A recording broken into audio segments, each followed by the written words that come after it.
Kong has become a major hub for Iran to evade sanctions.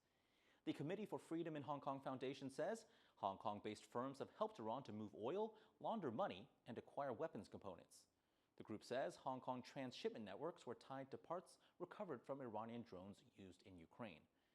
At least 95 Hong Kong entities have been sanctioned by the U.S. since 2020 for their links to Iran.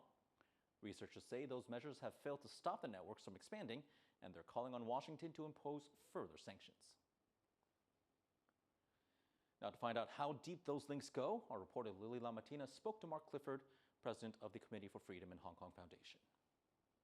Your report contains significant evidence that Hong Kong has been used as a key hub in Iran's sanctions evasions. How much do Hong Kong authorities know about this, and why hasn't more been done to stop it?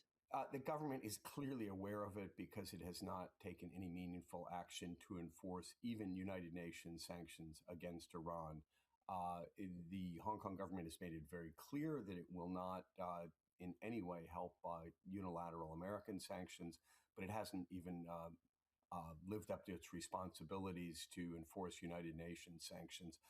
Yeah, I wouldn't say this is representative of the leading Hong Kong companies. This is mostly kind of in the weeds of the Hong Kong trading and financial system. But it's so easy to set up a company in Hong Kong. It's very easy to close one too. That it's just easy for these people who are living in kind of the dark edges of the global trading and financial system to not only survive but to thrive in Hong Kong.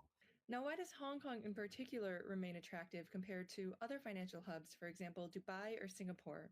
Hong Kong had a 156-year legacy as a British colony, and it had increasingly good corporate governance, especially in I'd say the last 10 or so years of British rule. And much of that transferred over after China took control of Hong Kong in 1997. But the last 10 or 15 years, as China has become more authoritarian, Hong Kong authorities have looked the other way when people are engaged in dubious transactions. So Hong Kong has a funny mix of being very tied into the global financial system as a result of its more than a century of British colonialism, and at the same time has, I'd say, gone to the dark side, become a kind of pirate entrepot, the wild, wild east, if you will, as a result of Chinese communist complicity with authoritarian regimes like Iran, like Russia. Following the Trump-Xi meeting, you say the U.S. has tools it could have used to pressure China on Iran, including Hong Kong.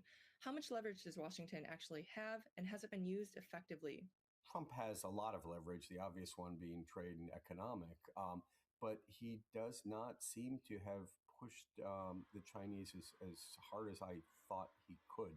Obvious place to start would be Hong Kong and tell them to shut down the Hong Kong nexus of helping Iran sell oil and then launder the proceeds, and helping Iran obtain critical weapons technology through transshipments. The Chinese are providing intelligence to the Iranians. They're continuing to buy Iranian oil.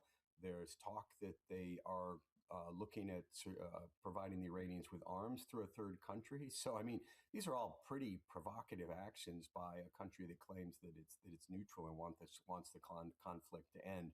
Hong Kong is part of that